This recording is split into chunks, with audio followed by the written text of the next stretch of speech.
Hello, my name is Kat and I'm the new pink class teacher. Today I want to share with you my favourite book. It's called The Selfish Crocodile. I really enjoy reading it because it shows how being brave and a friend to someone is so much fun. You can see here the selfish crocodile and all the animals.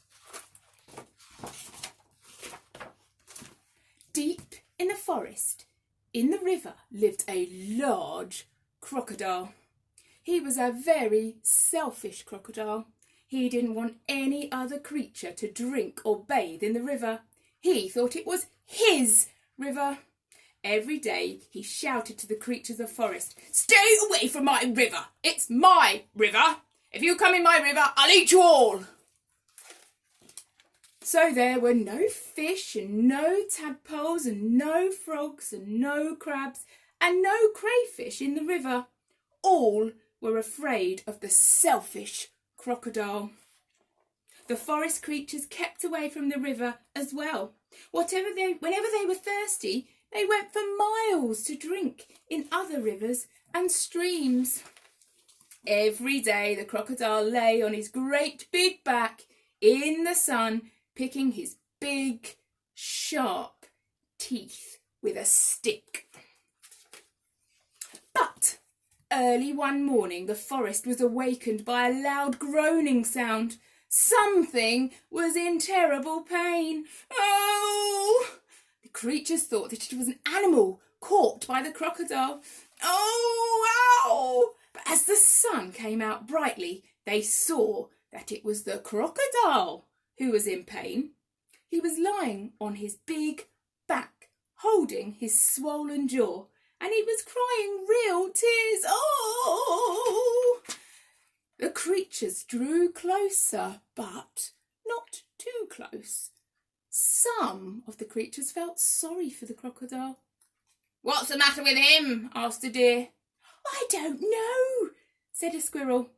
"Maybe he's going to die," chirped a bird. "If that happens, it'll be safe to go in the river," grunted a wild pig. The animals thought about this. They hung from branches, they hung from vines, they buzzed in the air, and they shook their heads as they watched the great big crocodile in pain. Ooh, ow!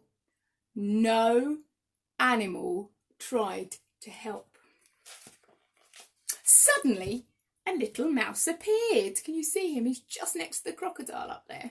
Sniffing the air, he ran along the crocodile's tail, then onto his tummy, and the other creatures stared.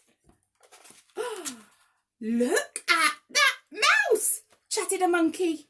"He's either very brave or mad. He's going to be eaten for sure," said an iguana. The mouse crept along the crocodile's big neck and into his open mouth.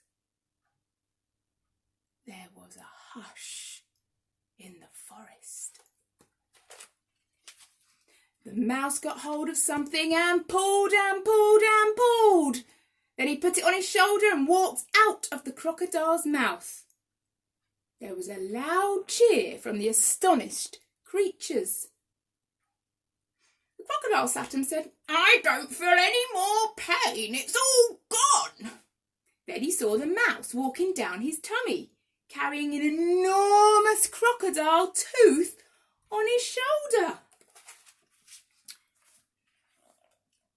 "Your bad tooth was giving you the toothache," answered the mouse, turning around to face the now smiling crocodile. "Do you want it back?" "Oh, no, get rid of it. And when you've done that, come back. I'll have a present for you." The mouse went and buried the bad tooth under a tree. And when he returned, the crocodile had a nice juicy nut waiting for him. As the crocodile watched the mouse eating the nut, he said to him, "You were very clever, getting rid of my toothache, and kind, too. I am grateful. But what shall I do if my toothache comes back?" "Don't worry, I'll help you take care of your teeth," answered the mouse, nibbling. Soon the crocodile and the mouse were the best of friends. And one day the crocodile sent all the animals an invitation. "Please come to drink and bathe in the river. I won't hurt you. The river belongs to us all," he said. The creatures weren't afraid to drink and bathe in the river anymore. Although the crocodile was sometimes snappy, they grew to love him. And soon the river was full of fish and tadpoles and crabs and crayfish. And that was The Selfish Crocodile. I hope you enjoyed that story as much as I do. And hopefully I'll see you soon. Take care and keep safe.